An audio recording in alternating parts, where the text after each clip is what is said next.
Well, good evening, everyone.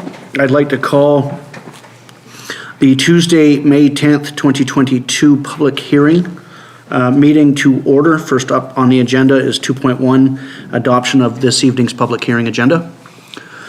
Councillor G, Councillor Pearson, are there any additions? Shouldn't be. Public hearing. All in favor? It's carried.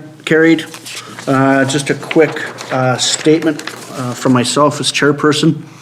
The public hearing statement, the public hearing dated May 10th, 2022, held at the Village of Valemount Council Chambers at 735 Cranberry Lake Road in Valemount, BC, VOE 2Z0. This public hearing is being convened pursuant to the terms of the Local Government Act prior to consideration of one item. Number one, temporary use permit 22-06, temporary residential structure at 1155 14th Avenue. At a public hearing, any person present who believes that they are affected by a matter being considered shall be given an opportunity to be heard on the matter contained in the proposal. Members of the public speaking to the proposal should, at the appropriate time, commence your address to this council by stating your name and simply your area of residence, at which time you may give us the benefit of your views concerning the proposal. Everyone who deems their interests are affected shall be given the opportunity to be heard at this meeting. No one will be, or should feel, discouraged or prevented from making their views known. All who submit comments at this public hearing will restrict their remarks to the matters contained in the proposal, and it is my responsibility as chairperson of this meeting to ensure that all remarks are so restricted. At the conclusion of a public hearing, council may, without further notice, give whatever effect council believes proper to the representation made at the hearing.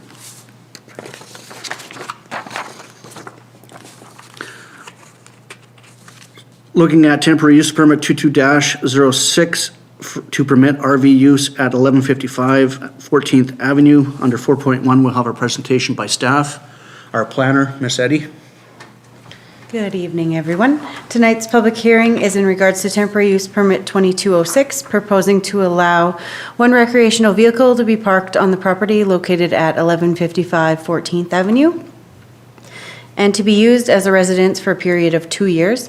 The property is legally described as Lot 36, District Lot 7355, Caribou District Plan 26762. The proposed application satisfies the requirements outlined in Temporary Residential Structure Policy 83 for the provision of water, sewer, power servicing, and garbage disposal. The location of the unit is compliant with the setback requirements, and the building inspector has confirmed that the RV holds the CSA Z240 RV certification required in Policy 83. The regular council meeting of April 12th, council gave initial approval for the proposed temporary use permit. Adjacent properties have since been notified and invited to provide feedback at tonight's public hearing or via written submissions. Thank you very much. Under 4.2, have there been any written submissions received prior to the proceedings? As of noon today, there were no submissions received. Under 4.3, thank you, Ms. Eddy. Under 4.3, are there any verbal presentations from the public? Any public wishing to present their views of this public hearing? And for a third and final call, are there any verbal presentations from the public? Is the proponent present to present? Seeing none, I doubt the applicant will respond to questions. Are there any questions of staff under 4.6 or to the proponent by council for the items in this public hearing? Hearing none, I will adjourn this public hearing. Thank you. With that, I'll call the regular meeting of council, Tuesday, May 10, 2022. This meeting is called to order. First up under the agenda is the adoption of the agenda for this evening. Councillor MacLean, Councillor G, are there any additions or amendments to this agenda? Hearing none, all in favor? It's carried. Item 3.1, adoption of the minutes of the previous regular council meeting being April 26, 2022. Councillor MacLean, Councillor G, are there any errors or omissions arising? Hearing none, all in favor? It's carried. We do have a delegation this evening under 4.1 from our partners at KPMG to present the 2021 Auditor's Report and Consolidated Financial Statements. We have Michaela Roque, and do we have also Stuart Lambert? Michaela? No, sorry, Mayor, Stuart had a family emergency. I'm sorry to hear that, but we get you. Yeah, just me. The floor is yours, Ms. Roque. Thank you very much. Thank you everyone for having me here. So for those that don't know me, I'm Michaela Roque. I'm a partner in the KPMG office in Prince George. So we have been on your audit for a number of years. I've even done the audit as a student back in 15 years ago. So I've been with you guys for quite a while and happy to be presenting today as partner as well. So I do want to start off before I do present here. I do want to say a huge thank you to you guys. It's been a very difficult year on top of COVID these last couple of years, but as well with resources all over the northern BC and trying to find staff and time to be able to complete an audit and as well for you guys with changing in management, etc. So a huge thank you to you guys for still being being transparent and getting us all the information we needed to be able to complete this audit today. A huge thank you to Lori for really working really hard to get us this information. So with that, I'm going to present my screen. I'm going to be presenting the financials in a higher level format than the financial statements that were in your package. Can everybody see my screen today? Yeah, you bet. Okay, perfect. So I'm going to start off and just do a quick discussion about the auditor's report, and then I'll go into the numbers and talk about the surpluses and reserves, and then happy to take some questions at the end. Or throughout, please feel free to jump in if it just, if you just want to deal with the question right off the bat. So for the December 31, 2021 financial statements of the village, the KPMG is planning to issue a clean audit opinion. So that means that there are no material misstatements noted in the financial statement package that you received. They are consolidated financial statements because you do have investments in your community forest entities. And they are fully compliant with the Canadian Public Sector Accounting Standards, which is the framework that you have to report under being a municipality. So, KPMG does just want to remind everyone here today that management is responsible for the financial statements and so are those charged with governance. So although we did help management prepare the financial statements, all the information that went into it were prepared by your finance team. So I'm going to start off with the financial assets. So this page here is all of the assets of the village that can be converted into cash fairly quickly, without having to go through like a sale, for example. And so these are your bank accounts, any balances owed to you, your investments in your government business entities. So I'm going to start off with cash and cash equivalents, 10.9 million this year compared to 10.1 in the previous year. So this balance increased by about 773,000. And so this is due to, and we'll see in a little bit here, that the village did generate a surplus. And so there was added to, a bit added to the cash balance as well. We'll talk about your deferred revenue as well. You do have cash on hand for future projects as well that you're hanging on to. So we'll talk about those in a little bit. Accounts receivable, just over 2 million compared to 1.5 in the previous year. Accounts receivable are balances that the village was waiting to receive at December, so funding that just hadn't quite come in or collections of overdue amounts. And so the biggest piece here, 1.2 million, is a big receivable from the Trans Mountain agreement. And so that was waiting to be collected at December 31. There's some inventories at 12,000, similar to the previous year. And then your investment in your government business entities and partnerships, so that's your Valemount Community Forest entities. That investment is now at 9.5 million. So this year there was a profit attributed to this investment of 1.3 million this year. And that's why you see an increase from 9.5 or to 9.5 from 8.1. So your total financial assets is 22.5 million compared to 19.8 in the previous year. So we'll flip sides now to your liabilities. So this is what was owed by the village right at December 31. The bills, these are bills and amounts that haven't been recorded in revenue yet because projects haven't came to fruition or there's debt. So accounts payable and accrued liabilities, 565,000 compared to 786,000. So accounts payable is made up of all your bills that were owed, any vendors that needed to be paid. Included in here is about 291,000 of wages payable, including benefits and vacation as well. So that line item encompasses all of those payables. Development cost charges reserve fund, so 369,000. So this is for amounts that are collected. That's for future work that still needs to be done in relation to subdivision infrastructure. So that liability is there because it is some future work that will need to be done. Deferred revenue is at 1.7 million compared to just over $1 million in the previous year. So again, as I had mentioned before, these are amounts of revenue that are in your bank account and it's just waiting for projects to be executed.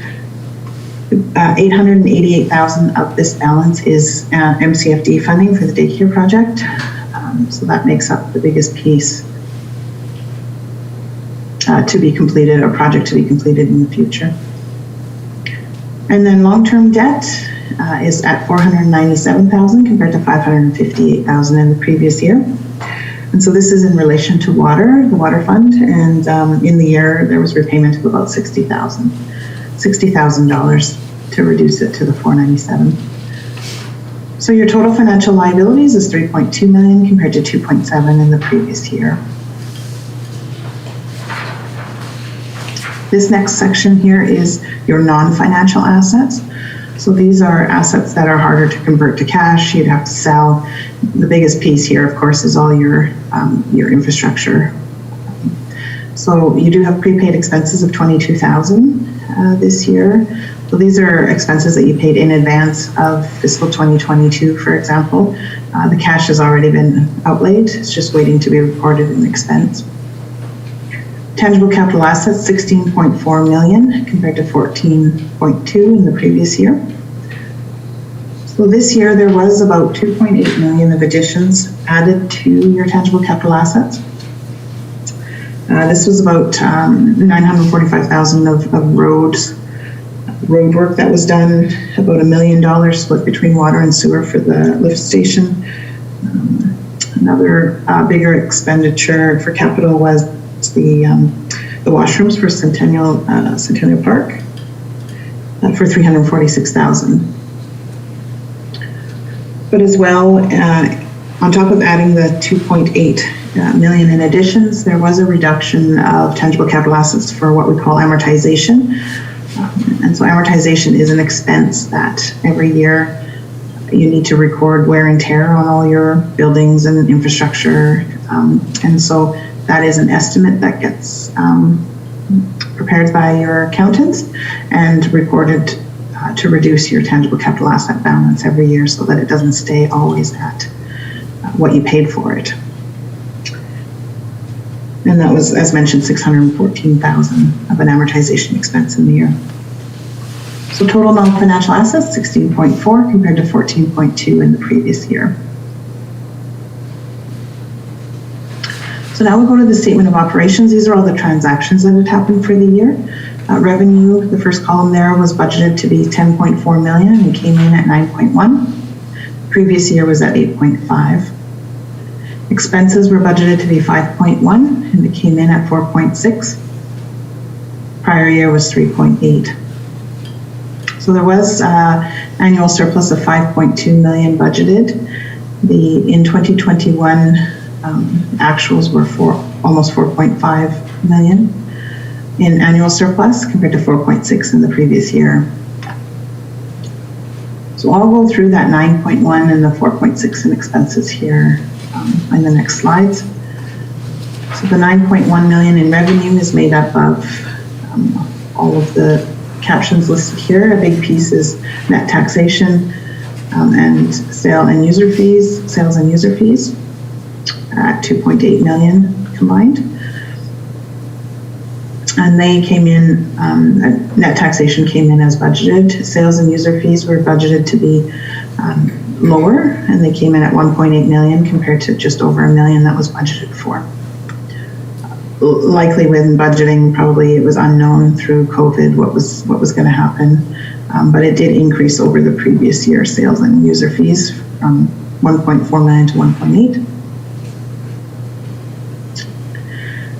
Government transfers, provincial government transfers, 3.9 million was what was budgeted and came in at 1.7.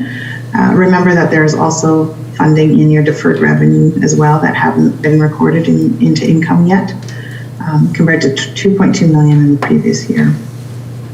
These are grants that are received depending on what projects are going on throughout the year.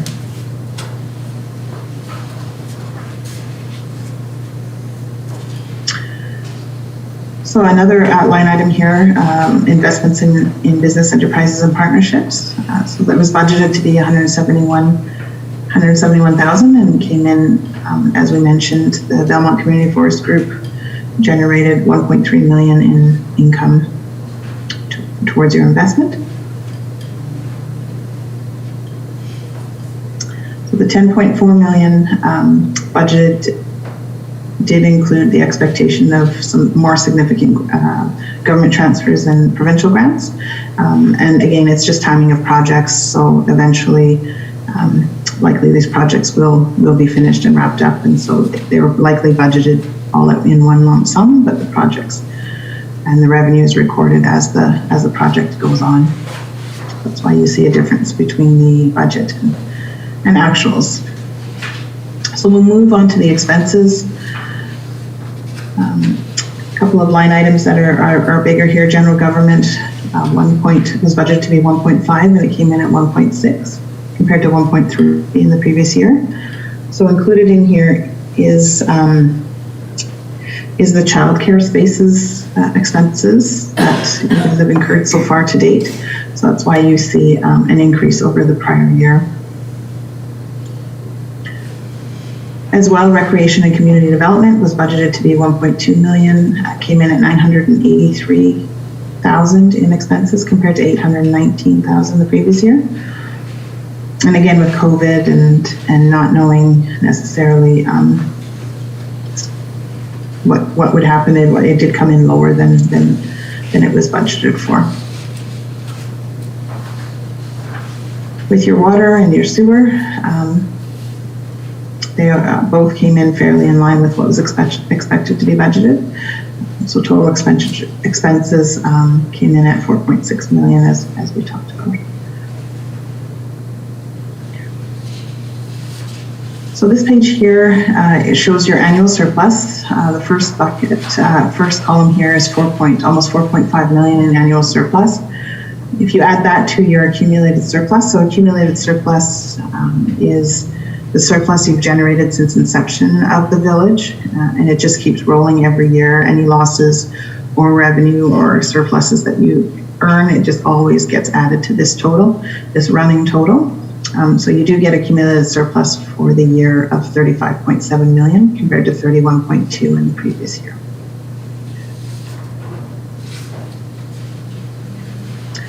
So I did want to talk about the financial assets. So this is the piece where, when you take a look at earlier in the presentation, when you have your net financial assets, so all your cash, all your receivables, and if you compare that to your net financial liabilities, everything you owed, So a good measure to take a look at from those charged with governance is to make sure that you have enough financial assets to cover all your financial liabilities.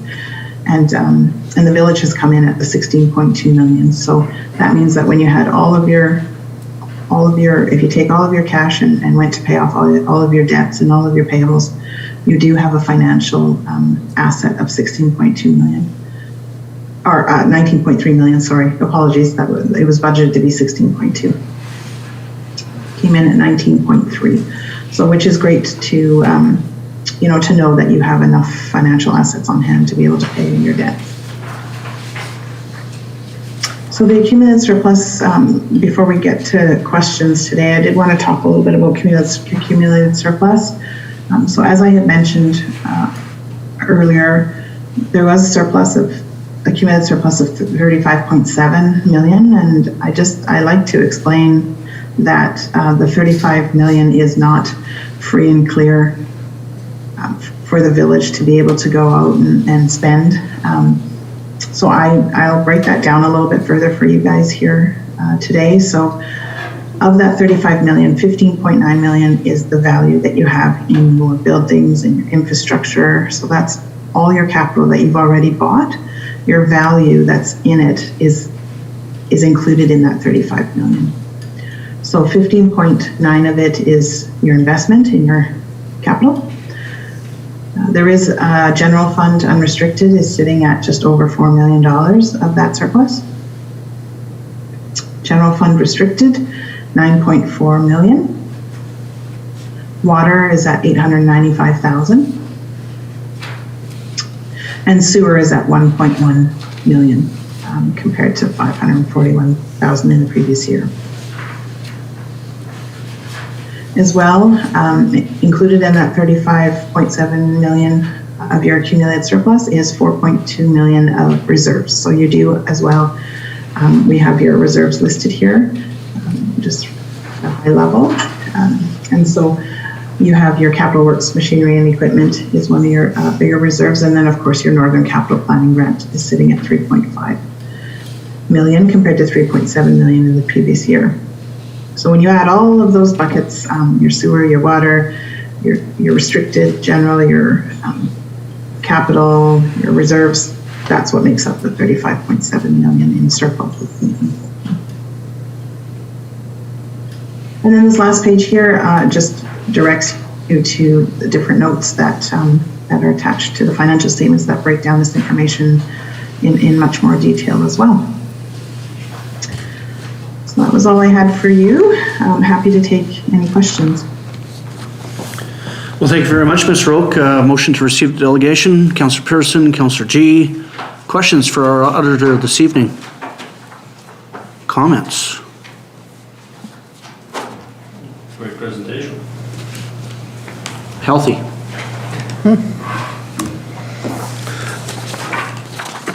And we probably should have taken a vote at 7:19, but I'll do it now. Motion please to extend the delegation. Councillor G, Councillor MacLean, all in favor? Carried. Any questions for the auditor at all? Staff? Yeah, big deferred revenue on daycares.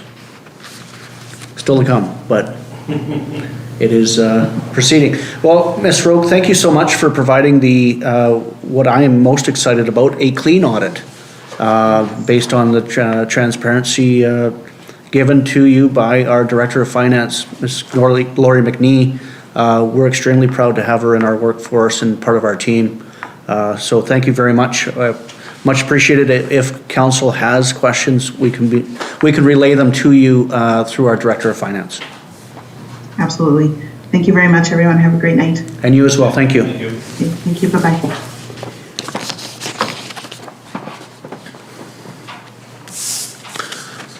Any further comments from not to the delegation, but of the delegation?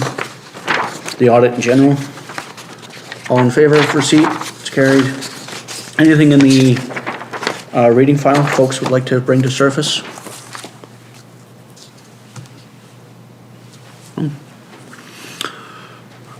Councillor MacLean.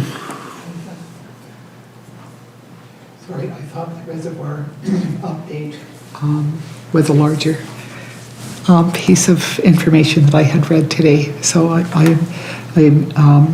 had read where they were thinking of surcharging it again this year. I just wanted to comment on that. Excellent comment. And from a debris management side of seeing it surcharge, there have been recommendations from the Joint Committee, Gold and Valemount, to ensure that there are funding contingencies in place should it happen, and I think it's around $200,000 extra, which was approved by the Comptroller of Water Rights. So they got to pay to play. Anything else? Good one from our partners at CN Public Inquiry in the police line. Should you have any concerns you wish to forward to them? Moving on. Administrative reports, 8.1, accounts receivable report for March and April that had been received for information. Councillor Pearson, Councillor G. Discussion. All in favor? It's carried. 8.2, bylaw enforcement summary for April 2022, that the report be received. Councillor MacLean, Councillor Pearson, any discussion? All in favor? It's carried. 8.3, we do have a request from Valemount Community Sports Day Association with a recommendation that the facility use fees in the amount of $725 plus tax be waived by council, and that the custodial fees in the amount of $300 plus tax be paid by the Valemount Community Sports Day Association. What's council's wish? Councillor G, Councillor Pearson, discussion? Councillor Pearson? Yeah, it's nice to see they've got a group together to get this going and keep it going for another year, and hopefully we can get some momentum going this year, so. It'd be good to have a community festival. It's been a while. Yeah. Really looking forward. Further discussion? All in favor? It's carried. 8.4, temporary use permit 2206 for 1155 14th Ave. With a recommendation that TUP 2206 for 1155 14th Ave, legally described as Lot 36, District Lot 7355, Caribou District Plan 26762, proposing a temporary residential structure for up to 2 years, be approved. Councillor G, Councillor MacLean, discussion on the TUP, Councillor Pearson. And just a point of order on the clarification. In the initial recommendations, 2205, down below it became 2206. Yeah, the temporary use permit 2206. I think I read it out as 2205, 2206. Yeah. Okay. Just that it's in the agenda marked as 2205, and Just clarify. you got her. That is correct? Yes. Further discussion? All in favor? It's carried. Bylaws and policies. 9.1, Village of Valemount 5-year financial plan bylaw number 857, 2022. A recommendation here that it be adopted as presented. Councillor Pearson, Councillor G. Any questions, discussion, comments on the 5-year financial? It's May 10th. I think Mrs. McNee would like to have this all wrapped up by May 15th. All in favor, final adoption. It's carried. 9.2, Village of Valemount tax rate bylaw number 859, 2022, that it be adopted as presented. Councillor G, Councillor MacLean, discussion on the tax rate bylaw. Any questions? Any clarity needed? All in favor? It's carried. I don't think there's any new business tonight, but is there a notice of motion anyone would like to bring forward? Hearing none, on to council reports under 12.1. Councillor MacLean. I had 2 meetings this period, both of them by Zoom and both of them yesterday.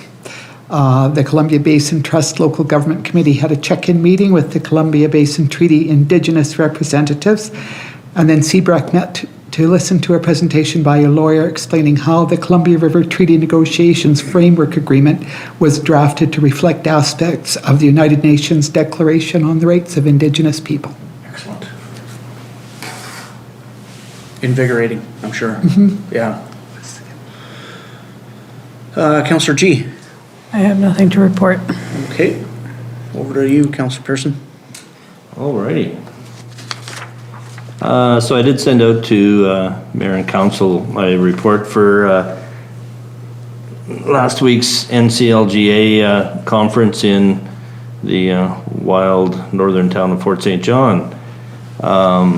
It was both exciting to be around people and a little scary to be in that larger group again, but it was nice to see familiar faces. So I'll just do some highlights for everybody watching from home. So we had the election of President Steve Forseth, who was the Caribou Regional District Area Director. First Vice President Sheila Bame, Councillor City Williams Lake, and Second Vice President Judy Greenway, Councillor Fort St. James by acclamation. I was really hoping Councillor Blanchette would hear, because there was a very good discussion on the UBCM resolution process review, which is always a heated discussion. So there was discussion on what the options are to get more resolutions dealt with on the floor, whether it's limiting the number, allowing more time, grouping resolutions. Do we decrease time in sessions to allow more debate, or do we add in a day to the UBCM? I can't remember what the number was last year that did not make it to the floor, but it was significant. Or not last year, I guess it was last year. And those that don't hit the floor for debate by the delegates are decided upon by the executives. So I sat in on 2 panel sessions, one on healthcare, which was a really good presentation, but the speakers kind of took all the time and didn't leave much for questions. Same issues regionally and provincially as we have. Housing options, staffing. The one thing I did find interesting, there was quite the discussion on smaller communities offering competitive incentive offers with the possibility of bidding wars for smaller communities. It's going, hey, I can get you a golf membership. Oh, I can get you a gym membership, kind of thing. It was an interesting discussion on what small communities are doing to get healthcare staff in their communities. Discussion on diversions, emergency ward closures, and BC ambulances capacity for medical transport. Sat in housing, again, similar problems regionally, especially areas with large projects. NDIT does have a housing fund that offers $10,000 per unit, which could be an incentive to developers.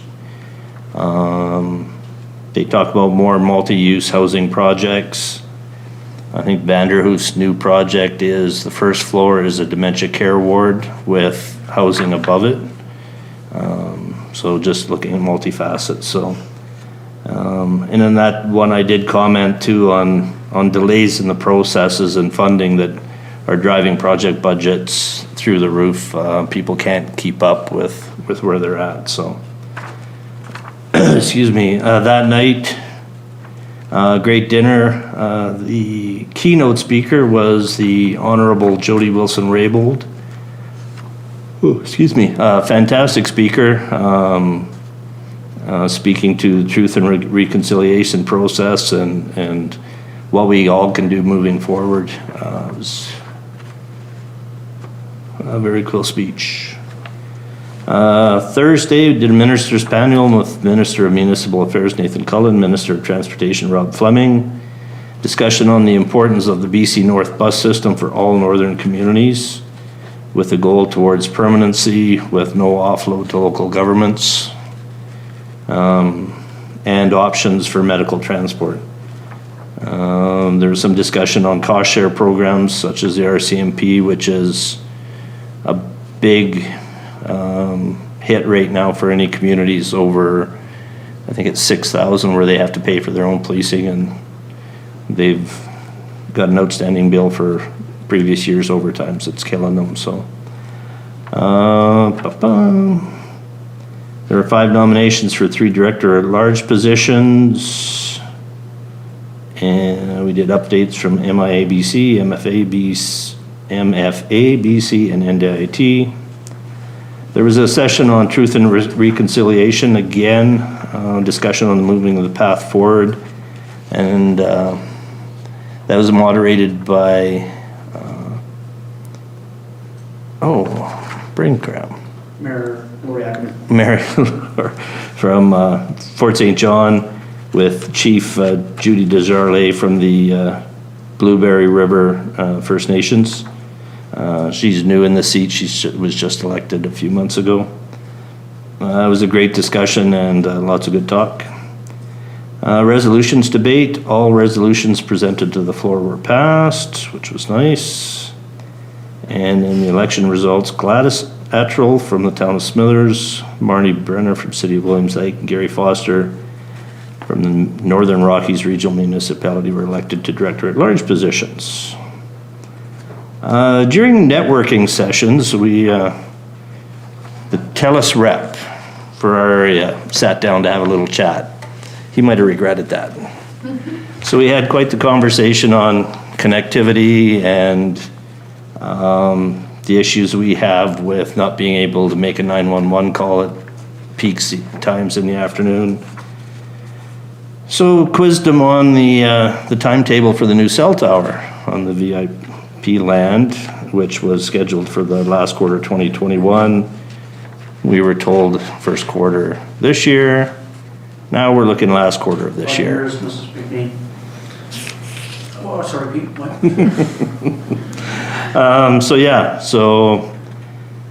We have some contacts with the new area manager, and Mayor Torgerson has been emailing him fairly steady, so we will keep up with that.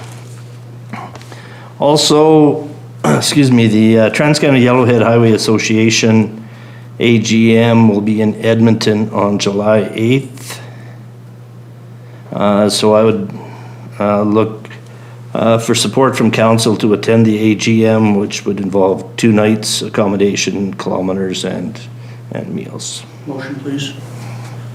Councillor G, Councillor MacLean, discussion, sending our representative to this TCYHA AGM. All in favor? It's carried. Okay, thank you very much. As long as there's no small airplane flights, I'm good. And that's my report. Looks like you'll have rubber on the ground there.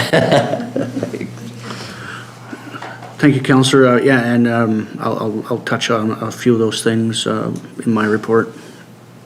April 27th, I had an update from the Valemount Cares Ash Street project.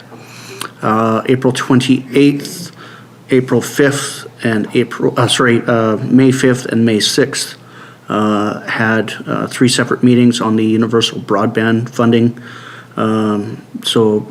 Funding update from the UBF, had an interim Columbia Basin Broadband Corp board meeting and an interim Southeast BC Connectivity Committee on those dates. May 9th, yesterday, had a good chat with the lead of vegetation management with BC Hydro. We are on year 4 of a 4-year cycle for vegetation management in this region. So we're in distribution line kind of 51.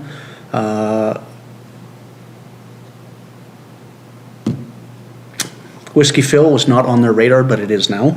As I pointed out, several pieces of private property that a lot of danger trees were encroaching on BC Hydro infrastructure. One thing of note that I did pick up out of that conversation, BC Hydro does not require permission to enter private property. They try to get consent. They try to reach out to the private property owner. But if there's something that is encroaching upon their infrastructure, we'll just go and deal with it. Whether that's through topping and or complete removal of tree-like vegetation. Made mention of this year's outage in March being, again, broken infrastructure because of a lack of vegetation management along this corridor. And again, being reminded that this is year 4. They are sending crews. They're doing a looky-loo kind of June, July-ish, with work being in August, September. I thought it's odd year to be starting up, odd time of year to be starting up chainsaws during wildfire season, but I was assured that they would not be starting any. So that's cool. May 3 to 6, North Central Local Government Association, the 67th AGM and Convention. Highlights that, I won't echo Councillor Pearson, but while there, I also attended the North American Medical Programs Trust Annual General Meeting. We took part in the RCMP and the forestry panels. And their question was raised around the 70% at 5,000 population for funding for RCMP and 90% funding at 15,000 population. No one could give a historical decision as how those numbers came to be. So it'd be interesting to, they said they would be coming back and kind of giving us a lowdown on it, probably hashed out at the federal level and then just downloaded onto communities. Absolutely outstanding keynote address by the Honourable Jody Wilson-Raybould. And as Councillor Pearson said, all resolutions, including the late items that Valemount forwarded, which was on tabular rate stumpage for community forests. Not only was that entertained, but we were able to consolidate 4 similar resolutions into one, which is probably the first time, certainly the first time I've been in part of 4 communities coming together. So those 4 communities will be sending those as a joint resolution to UBCM in the fall. I think just from that, there'll be a much more clout and awareness being raised in that one simple resolution.